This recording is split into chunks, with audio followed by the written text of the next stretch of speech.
কালকে দুপুর থেকে হঠাৎ করে আপনাদের ভাইয়া অসুস্থ হয়ে গেছে সব। তো ভালো কয়টা আমি এখন বাইছে ওই যে পানি খেতে এখনো ওঠে নাই, উঠবে।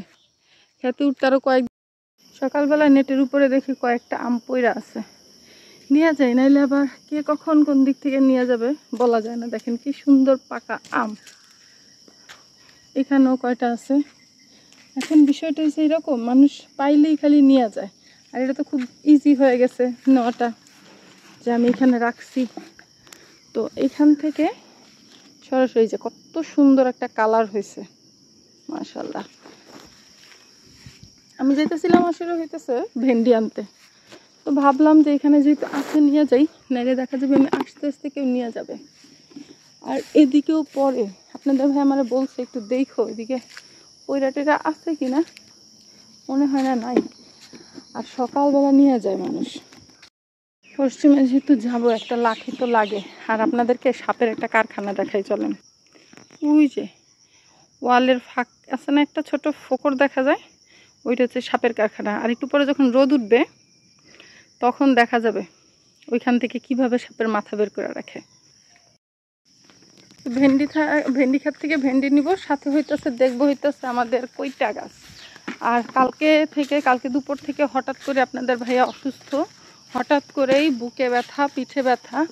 তো সন্ধ্যার পর আমাদের এইখানে যে ডাক্তার আছে, তো ওইখানে গিয়েছিল, ওষুধ দিছে, খাইতেছে, একটু কমছে, বাট এখন পর্যন্ত পুরাপুরি রিলিফ হয় নাই। এখন আবার একটু কাজে বাইরে গেছে, তো আমারও বলতেছে যে তুমি একটু দেখো ওদিকে কি হয়, আর ভেন্ডিগুলা নিয়ে আইসো। পরশুদিন ভেন্ডি তুলছিলাম, এরপরে আমি না, আপনাদের ভাইয়া তুলছিল। আর এর আগে তো একটা ভিডিও আপনারা দেখছেন যে তুলছিলাম আমি, তো এর জন্য আর আজকে না নেওয়া হয় না। তো এই যে অনেকগুলা ঢেঁড়স পাইলাম, এখন একটু যাবো হইতেছে ক্ষেত দেখতে, ক্ষেতের কি অবস্থা। এদিকে তো পানি চলে আসছে, দেখা যাইতেছে আমাদের ঘর থেকেই দেখা যায় পানি, আর কি সাদা সাদা পানির যে একটা রং, পানি তো রং নাই, তারপর আছে না সূর্যের আলোতে রিফ্লেকশনটা, সেইটা। তো চলেন দেখাই আপনাদেরকেও। আর কইটা ক্ষেতের কি অবস্থা সেইটাও দেখি। 2-3 দিন ধরে আমরা কেউই আসি না। এই যে ক্ষেতের অবস্থা তো আছেই, পানিও চলে আসছে। ওই যে পানি খেতে এখনো ওঠে নাই, উঠবে। খেতে উঠতে আরো কয়েকদিন লাগবে, বাট পানি কিন্তু চলে আসছে।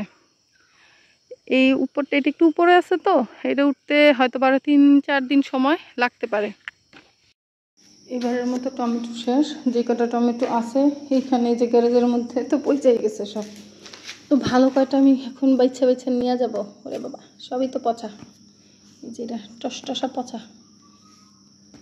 তো যেগুলো নেওয়ার মতো একমাত্র সেগুলো নিয়ে যাই, বাকিগুলা ঝাড়ু দিয়া পরিষ্কার করে ফেলবো।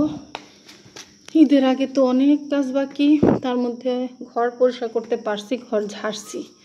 এখন হইতেছে ঘর ধোয়া মোছা আছে, সেটা শেষের দিকে করব। এই টমেটোগুলাই হইতেছে আমার এই বছরের শেষ টমেটো। এই ঝুড়ির এক ঝুড়ি হইলেই হয়ে যাবে, আর অনেক দিন যাবে। তাহলে ডাল রান্না করলে দিলে অনেক মজা লাগে, টমেটো ডালটা বেশি করে টমেটো দিয়া। বালতির মধ্যে বোঝা যায় না যে কতগুলা এখানে ভেন্ডি আছে, অনেকগুলা ভেন্ডি, 1 কেজি পরিমাণ আজকেও তুলছি। তবে আজকেগুলো না বেশি বাড়তি হয়ে গেছে, পরশুদিন মাত্র আপনাদের ভাই তুলে নিয়ে আসছে, দেখেন তার মধ্যেই বাড়তি হইয়া এগুলো কি অবস্থা।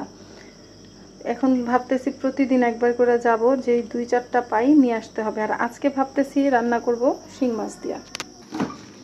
তো ফ্রিজে কালকে হচ্ছে শিং মাছ কেটে কুটে বেছে রাখছি। আর এই শিং মাছের গুতা খাইয়াই যায়, এই আঙ্গুল আমার এখন পর্যন্ত, কলা গাছ কালকে এই পর্যন্ত ফুলা ছিল, এই আঙ্গুল ব্যথা, ফুলা এই পর্যন্ত ব্যথা আর কি। তো আজকে শিং মাছ দিয়া ভেন্ডি দেখি একটা ঝোল ঝোল তরকারি রান্না হবে। কি বলো?